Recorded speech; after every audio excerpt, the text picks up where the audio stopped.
Hello everyone, I am Dr. Neelam and today I am going to show a PowerPoint presentation on topic aquarium. Aquarium, as we know that aquarium are very important part of science museum. Aquariums are kept in school museums to support the students' learning in a more effective way.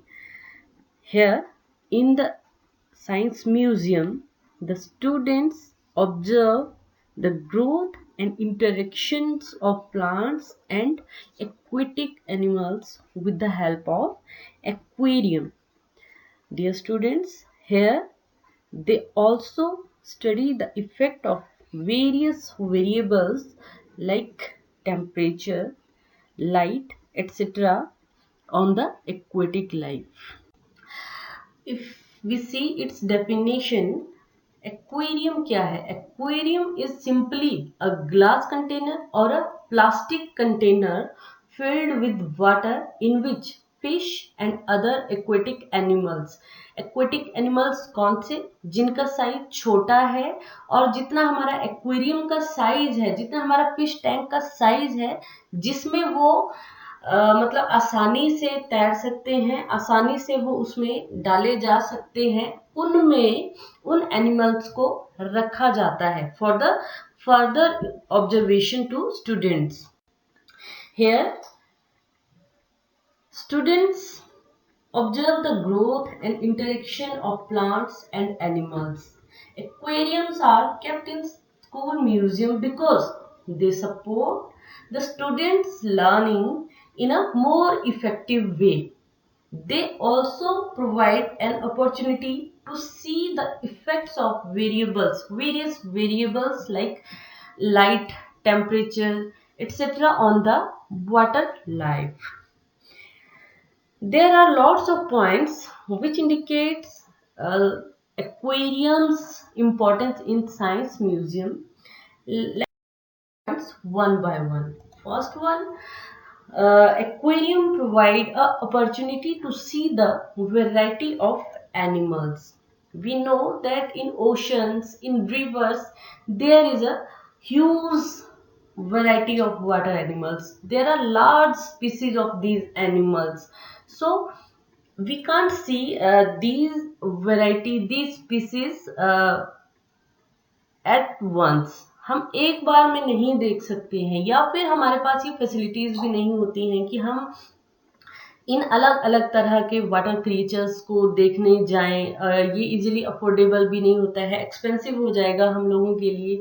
तो क्या है, एक science museum जो है एक मतलब हम कहें कि एक्वेटिक लाइफ का एक छोटा वर्ल्ड हमारे सामने प्रेजेंट करता है. तो हम या जो स्टूडेंट्स हैं वो वैरायटी, तरह तरह की स्पीसीज को, तरह तरह के वाटर एनिमल्स को एक्वेरियम की हेल्प से एक जगह पर इकट्ठे देख. जो हमारा करिकुलम है उसमें हमें वेरियस प्लांट्स का, एनिमल्स का, एक्वेटिक एनिमल्स का, जो भी हम लाइफ स्टडीज करते हैं उनके हैबिटेट को हमने समझना होता है. जो एक्वेरियम्स हैं स्टूडेंट्स को एक प्लेटफॉर्म प्रोवाइड करते हैं कि वो एक जगह पे उनके हैबिटेट को, उनकी फूड हैबिट्स, उनका जो लिविंग हैबिट्स हैं, उनका नॉलेज गेन कर सकें. These aquariums provide long lasting learning to students. जब हम अपनी आंखों से इन लाइफ प्रोसेसेस को देखेंगे तो हमें ये क्या है, हमारी ताउम्र हमें ये सब चीज़ें याद रहती हैं, जिनको कि हम खुद देखते हैं, खुद सुनते हैं या अपने हाथों से हम किसी चीज़ को करके सीखते हैं. वो लर्निंग हमारी परमानेंट हो जाती है. ठीक इसी तरीके से जो एक्वेरियम्स हैं, जो वाटर एनिमल्स हैं, एक्वेटिक एनिमल्स हैं, उनकी लाइफ से रिलेटेड जो फैक्ट्स हैं उनकी लॉन्ग लास्टिंग लर्निंग जो है प्रोवाइड करते हैं. नेक्स्ट पॉइंट जो है, risk of accident is lowered. अगर हम बच्चों को सीधे ओशंस के पास ले जाते हैं, रिवर्स के पास ले जाते हैं फिशेस दिखाने के लिए, there is a risk of drowning. ठीक है। बच्चों को बहुत सारे ऐसा तो नहीं हम एक दो बच्चों को लेके जाएंगे स्कूल से, अगर हमने बच्चों को ये सब नॉलेज प्रोवाइड करना है तो हमें ज़्यादा संख्या में स्टूडेंट्स को अपने साथ ले जाना होता है। तो वहाँ पे आप हर बच्चे पे जो है इंडिविजुअल अटेंशन नहीं दे सकते हैं, बच्चों के डूबने का खतरा रह सकता है। दूसरा क्या है, वहाँ पे जैसे शार्क्स हैं या इसी तरीके से और भी जो डेंजरिंग स्पीसीज हैं फिशेज की या फिर अदर एक्वेटिक एनिमल्स की, उसका भी डेंजर रहता है, उसका भी खतरा रहता है कि बच्चों को हानि ना पहुंचे। और भी मतलब अलग तरह के एक्वेटिक एनिमल्स होते हैं जो कि डेंजर क्रिएट कर सकते हैं स्टूडेंट्स को in real life situations, in real situation. That's why aquarium जो है वो हमें इन सभी रिस्क फैक्टर्स से रखते हैं। नेक्स्ट क्या है, concepts related to aquatic animals can be better understood। जब हमारे स्कूल्स में हमने साइंस म्यूजियम में एक्वेरियम को एस्टेब्लिश करा है तो हमारे स्टूडेंट्स के पास की स्कोप है कि वो जो एनिमल्स का जो लाइफ उन एक्वेटिक एनिमल्स का जो लाइफ साइकिल है from the egg stage to the adulthood जो है उसको वो स्टडी कर सकते हैं by routine visit to that particular aquarium. और ठीक इसी तरह से जैसे और भी जो जो हमने एक्वेरियम में एनिमल्स इंट्रोड्यूस कर रखे हैं, जो प्लांट्स इंट्रोड्यूस कर रखे हैं, उनके लाइफ साइकिल्स को हम जो है अच्छे ढंग से समझ सकते हैं, ज़्यादा उसके बारे में जानकारी हासिल कर सकते हैं। ठीक इसी तरीके से और भी जो कंसेप्ट हैं उन एक्वेटिक एनिमल्स की लाइफ से रिलेटेड उनको भी हम बेटर समझ सकते हैं। जैसे कि अगर टेम्परेचर ज़्यादा हो जाता है तो उन एक्वेटिक एनिमल्स की लाइफ के ऊपर क्या असर पड़ता है, अगर लाइट कम होगी ज़्यादा होगी, अगर वाटर एसिडिक होगा या बेसिक होगा, इस तरीके से बहुत सारे फैक्टर्स हैं जिनको हम एक्वेरियम की हेल्प समझ सकते हैं और लॉन्ग लास्टिंग रहेगी ये लर्निंग। अब क्या है, बच्चे की एस्थेटिक सेंस भी यहाँ पे डेवलप होती है। एस्थेटिक सेंस से हमारा तात्पर्य है एस्थेटिक सेंस क्या है, हमारी ब्यूटी को अप्रिशिएट करना, नेचर को अप्रिशिएट करना। जब एक्वेरियम हम अपने स्कूल्स में म्यूजियम्स में एस्टेब्लिश करेंगे तो बच्चा जो है जो नेचर की ब्यूटी है उसको एप्रिशिएटिंग सेंस है उसकी वो डेवलप होगी one by one. First one, aquarium provide a opportunity to see the variety of animals. We know that in oceans, in rivers, there is a huge variety of water animals. There are large species of these animals.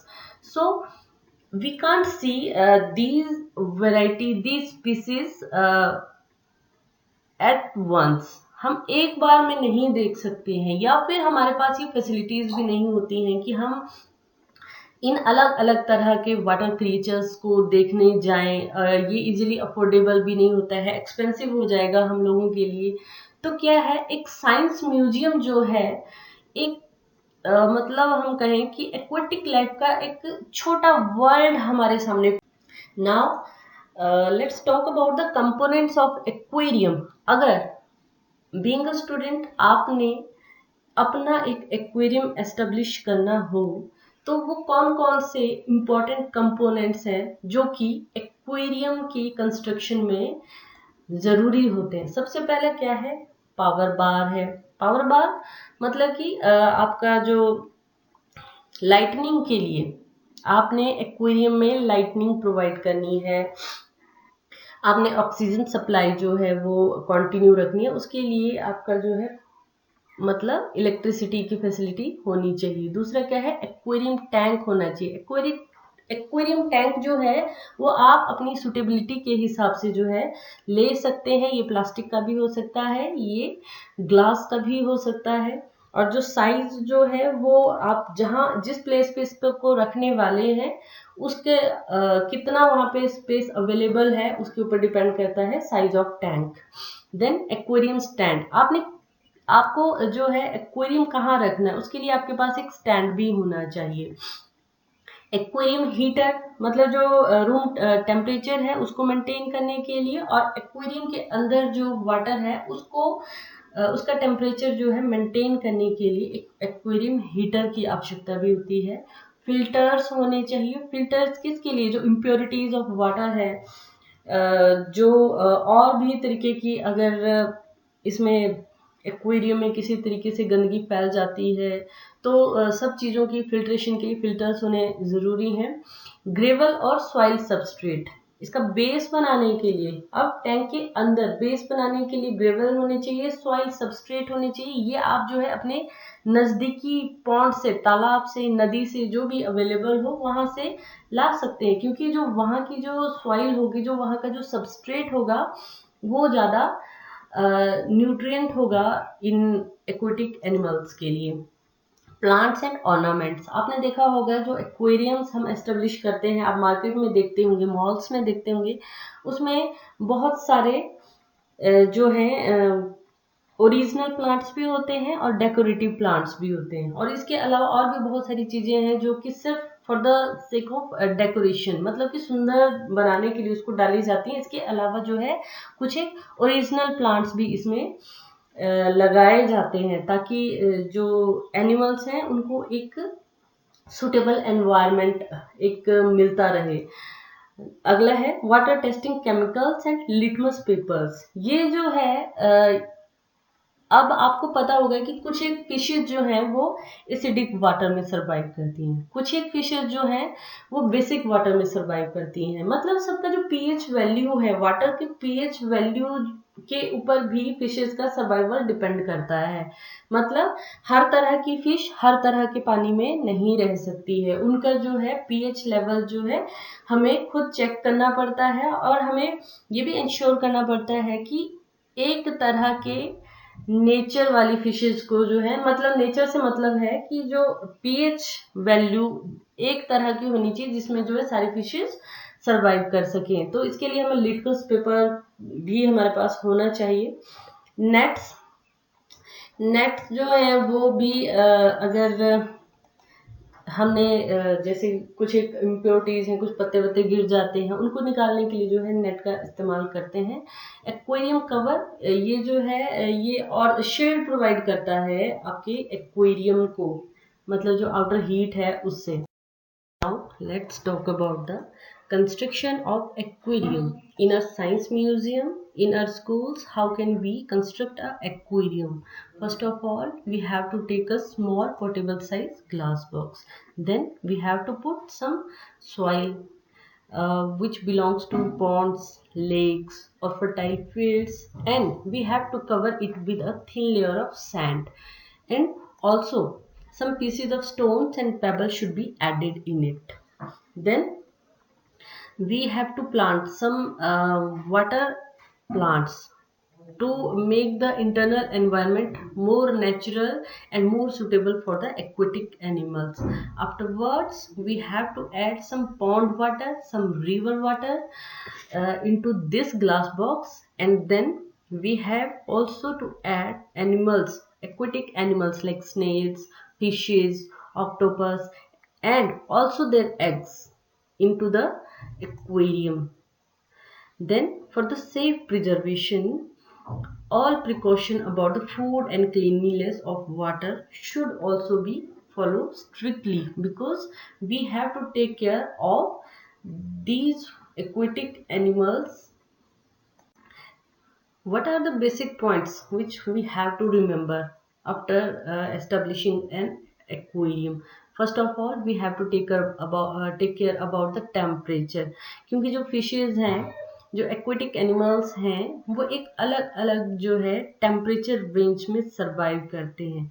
तो हमें ये चीज़ ensure करनी है कि जिन aquatic animals को हम एक fish tank में, एक एक्वेरियम में डाल रहे हैं, उन सब का जो टेम्परेचर टॉलरेंस है वो सेम हो, एक ही लेवल की हो। दूसरा जो है ऑक्सीजन सप्लाई जो है उस फिश टैंक में, एक्वेरियम में प्रॉपरली होनी चाहिए, अदरवाइज फिशेज या जो दूसरे एक्वेटिक एनिमल्स हैं या एक्वेटिक प्लांट्स हैं, they will die. We have to ensure the adequacy of pH level. जैसे कि कुछ एक फिशेज जो हैं वो सेलिन वाटर में सरवाइव करती हैं, कुछ एक जो है वो बेसिक वाटर में सरवाइव करती हैं। सब तरह की स्पीसीज का जो एक वाटर पीएच है वो अलग अलग रहता है। सो हमें इस चीज़ का ध्यान रखना चाहिए कि जो फिशेज या जो एक्वेटिक एनिमल्स या जो प्लांट्स हमने एक्वेरियम में ऐड किए हैं उन सब का पीएच टॉलरेंस जो है एक जैसी हो। उनको जो है बैलेंस्ड फूड दिया जाना चाहिए। कई बार क्या होता है कि ओवर फीडिंग हो जाती है और फिशेस डाइट हो जाती हैं, पर हमें क्या है, हमें ध्यान देना पड़ेगा इस चीज़ का कि जो है ना वो उनको ना तो बहुत ज़्यादा मतलब ओवर फीडिंग ना हो या बहुत कम भी उनको फूड जो है दिया जाना चाहिए। जो है एक बैलेंस जितना उनकी नीड है उसके अकॉर्डिंग जो है फूड उनको दिया जाना चाहिए, and the food that should be healthy, that should be nutritional. Okay, then next point and which is most important is the cleanliness. ठीक है, साफ सफाई जो है फिश टैंक की टाइम टू टाइम होती रहनी चाहिए और प्रॉपरली होनी चाहिए। जो फिशेज हैं दे विल डाई। सो ये तो थी आज की हमारी चर्चा एक्वेरियम के ऊपर, और हमने ये भी जाना कि जो एक्वेरियम है ये साइंस म्यूजियम में इम्पोर्टेंस क्यों रखते हैं, ये सब चीज़ें हमने इसमें डिस्कस की हैं।